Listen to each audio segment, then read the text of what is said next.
অল্প রানে আটকে রেখে অর্ধেক কাজ আগেই সেরে রাখেন নাহিদ রানা, মেহেদী হাসান মিরাজ, তাসকিন আহমেদরা। মিরপুর শেরেবাংলায় সিরিজের প্রথম ওয়ানডে বাংলাদেশের আগুনে বোলিংয়ে ১১৪ রানেই শেষ পাকিস্তান। ৫০ ওভারে ১১৫ রানের মামুলি লক্ষ্য তাড়া করে কত আগে বাংলাদেশ খেলা শেষ করে সেটাই ছিল দেখার অপেক্ষা। পাকিস্তানের বোলারদের বেধড়ক পিটিয়ে ইফতারের আগেই খেলা শেষ করে দিল স্বাগতিকেরা।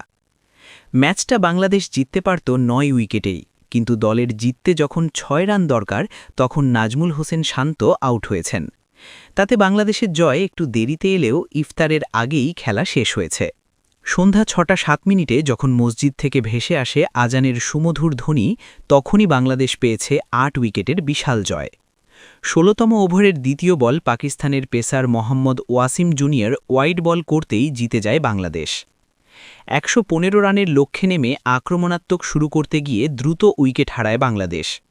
তৃতীয় ওভারের চতুর্থ বলে সাইফ হাসানকে ৪ রানে ফেরান শাহিন শাহ আফ্রিদি। ২.৪ ওভারে ১ উইকেটে ২৭ রানে পরিণত হওয়া বাংলাদেশ পাওয়ার প্লে অর্থাৎ প্রথম ১০ ওভার শেষ করেছে ১ উইকেটে ৮১ রানে। তানজিদ হাসান তামিম ও শান্ত একের পর এক বাউন্ডারি মেরেছেন। দ্বিতীয় উইকেটে ৬৭ বলে ৮২ রানের জুটি গড়েন তারা, তামিম শান্ত। ১৪তম ওভারের পঞ্চম বলে শান্তকে ফিরিয়ে জুটি ভাঙেন মোহাম্মদ ওয়াসিম জুনিয়র। হালকা লাফিয়ে ওঠা বল শান্ত খোঁচা লাগালে ডাইভ দিয়ে ক্যাচ ধরেন উইকেট রক্ষক মোহাম্মদ রিজওয়ান। ৩৩ বলে ৪-৪-এ শান্ত করেন ২৭ রান। ১ ওভার বিরতিতে ওয়াসিম বোলিংয়ে আসতেই নিশ্চিত হয়ে যায় বাংলাদেশের জয়। ১৫.১ ওভারে ২ উইকেটে ১১৫ রান করে স্বাগতিকেরা। ৪২ বলে ৭-৪ ও ৫ ছক্কায় ৬৭ রান করে অপরাজিত থাকেন তানজিদ তামিম। ২০৯ বল হাতে রেখে ৮ উইকেটের জয়ে ম্যাচ সেরা হয়েছেন নাহিদ রানা। ৭ ওভারে ২৪ রানে নিয়েছেন ৫ উইকেট। ওয়ানডেতে এটা তার কেরিয়ার সেরা বোলিং। বাংলাদেশের দ্বিতীয় বোলার হিসেবে ওয়ানডেতে পাকিস্তানের বিপক্ষে ইনিংসে ৫ উইকেট নিয়েছেন নাহিদ। এর আগে ২০১৯ ওয়ানডে বিশ্বকাপে এই কীর্তি গড়েছিলেন মুস্তাফিজ। লর্ডসে সেবার পাকিস্তানের বিপক্ষে ১০ ওভারে ৭৫ রানে ৫ উইকেট নিয়েছিলেন তিনি। টস জিতে আজ মিরপুরে প্রথম ওয়ানডেতে ফিল্ডিংয়ের সিদ্ধান্ত নিয়েছেন বাংলাদেশ অধিনায়ক মেহেদী হাসান মিরাজ। আগে ব্যাটিং পাওয়া পাকিস্তান বিনা উইকেটে ৯.৫ ওভারে ৪১ রান করেছে। এখান থেকেই পাকিস্তানের ইনিংসের ভাঙন শুরু।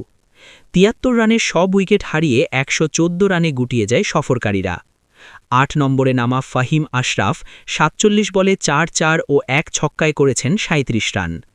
১০ম উইকেটে আবরার আহমেদের সঙ্গে ৪১ বলে ৩২ রানের জুটি গড়তে অবদান রাখেন ফহিম, যা পাকিস্তানের ইনিংসে দ্বিতীয় সর্বোচ্চ জুটি। ৩১তম ওভারের চতুর্থ বলে ফহিমকে ফিরিয়ে পাকিস্তানকে গুটিয়ে দেন মুস্তাফিজুর রহমান। ৩০.৪ ওভারে ১১৪ রানে অল আউট হওয়া সফরকারীদের ইনিংসে সর্বোচ্চ ৩৭ রান করেন ফহিম।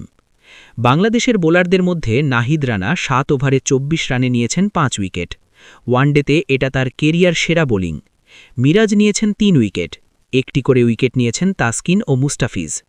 আজকের জয়ে ৮ বছর পর পাকিস্তানের বিপক্ষে ওয়ানডেতে জিতল বাংলাদেশ। এর আগে আবুধাবির শেখ জায়েদ স্টেডিয়ামে ২০১৮ এশিয়া কাপে পাকিস্তানকে ৩৭ রানে হারিয়েছিল বাংলাদেশ।